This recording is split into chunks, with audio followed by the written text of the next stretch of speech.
नमस्कार, live series देख रहे हैं आप और मैं हूं आपके साथ रिया। आज हम बात कंजक्टिवाइटिस के कुछ मिथ्य के बारे में जानकारी लेने वाले हैं कि आखिर ये कैसे होता है। कई लोग कोरोना की तरह भी समझ रहे हैं, छुआछूत की समस्या भी है, तो इसमें मिथ्य क्या क्या है और इस विषय में हमारे साथ पूरी जानकारी देने के लिए मौजूद है डॉक्टर निम्मी रानी, जो कि बिहार की जानी मानी आई स्पेशलिस्ट हैं। तो डॉक्टर साहिबा, सबसे पहले तो आपको बहुत बहुत स्वागत है। आप सबों को नमस्कार।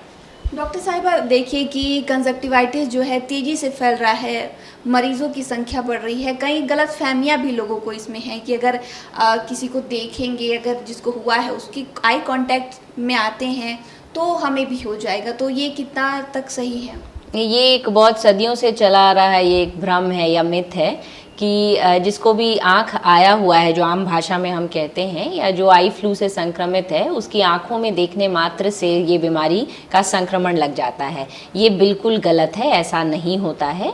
इसके लिए जो मोड ऑफ ट्रांसमिशन है वो ये है कि पेशेंट अगर अपने हाथ से बार बार अपने आँखों से निकल रहे सिक्रीशंस को पोंछता है, या तो किसी टॉवल का इस्तेमाल करता है या टिश्यू या हैंडकरचीफ जिसका भी इस्तेमाल करता है, अगर कोई नॉन इन्फेक्टेड पर्सन जाकर उसी टॉवल को या हैंडकरचीफ को अगर टच करके वहाँ से संक्रमण उठाकर अगर वो फिर अपने डर्टी हैंड से अगर वो अपनी आँखों को टच करता है, तभी ये ट्रांसमिशन ऑफ इन्फेक्शन उसकी आँखों में हो सकता है। देखने मात्र से ये इस बीमारी का संक्रमण नहीं फैलता है। बहुत लोग ये भी सोचते हैं कि जैसे चश्मा भी दिया जा रहा है, अगर चश्मा लगाते हैं तो जैसे अब पहले भी हमने डिस्कस किया कि आई कांटेक्ट का खेल सब है, तो अगर जैसे कि चश्मा लगाते हैं आई कांटेक्ट से लोग बच सकते हैं, ऐसे भी सोच रहे हैं कि उनको सामने वाले को नहीं होगा, तो ये कितना सही है? चश्मा लगाना क्यों अभी ज़रूरी है? चश्मा जो दिया जाता है उसके दो तीन कारण होते हैं। एक तो ये है कि जो भी पेशेंट आई फ्लू से संक्रमित होता है उन्हें थोड़ा फोटोफोबिया होने लगता है। कहने का मतलब कि उन्हें बाहर की तेज सनलाइट से भी उनको दिक्कत होने लगती है, तो उन्हें इस डिस्कम्फर्ट से बचाने के लिए सन ग्लासेस या डार्क ग्लासेस हम एडवाइस कर रहे हैं। दूसरी अहम बात कि अगर आंखों के सामने चश्मा होता है तो जाने अनजाने भी पेशेंट की ये जो हैबिट होती है रह रह के आंखों को छूना, इससे वो जो पेशेंट है वो परहेज करता है, क्योंकि आंखों के सामने उसके चश्मा है। तो ये दो प्रमुख वजह है। लेकिन सिर्फ चश्मा लगा लेने मात्र से ट्रांसमिशन रुकेगा, इसमें थोड़ा संदेह है। ट्रांसमिशन रोकने के लिए हैंड हाइजीन का प्रोटोकॉल इस्तेमाल करना सबसे ज़्यादा ज़रूरी है। बहुत लोग ये भी कह रहे हैं कि विटामिन्स जो होती है हमारे शरीर के लिए बहुत अहम रोल अदा करती है हमारे शरीर को स्वस्थ रखने में। ऐसे भी लोग बहुत कह रहे हैं कि विटामिन डी की कमी से जो है ये समस्या बढ़ती जा रही है, तो ये कितना तक सही है या फिर मिथ्या है?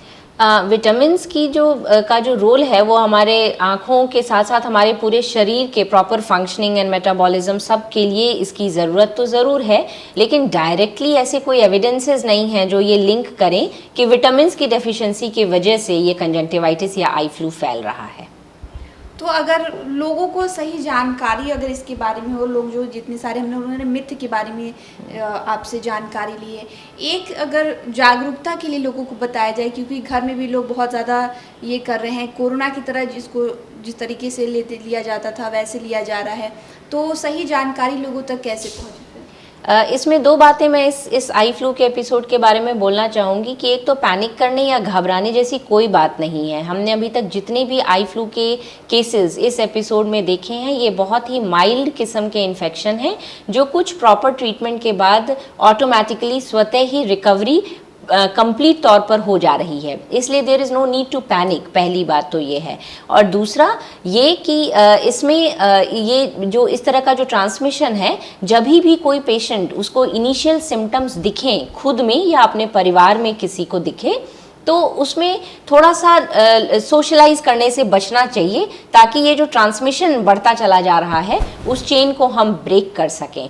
इसके अलावा इमीडिएटली एक आई स्पेशलिस्ट से मिलें और ओवर द काउंटर कोई भी मेडिसिन लेकर आंखों में डालने से बिल्कुल परहेज करना चाहिए। तो शुक्रिया डॉक्टर साहिबा, जो आपने मिथ्य को दूर किया कंजक्टिवाइटिस को लेकर, उसके लिए बहुत बहुत शुक्रिया। आप सबों का धन्यवाद। तो आप डॉक्टर निम्मी रानी को सुन रहे थे, जिन्होंने पूरी जानकारी हमारे साथ आई फ्लू में जो लोग मिथ्या को लेकर चल रहे हैं उसके बारे में जानकारी साझा की। इस विषय में आप क्या सोचते हैं, हमें कमेंट कर जरूर बताएं। चैनल को सब्सक्राइब कर ले, फेसबुक पेज को लाइक कर ले। वीडियो देखने के लिए आपका शुक्रिया।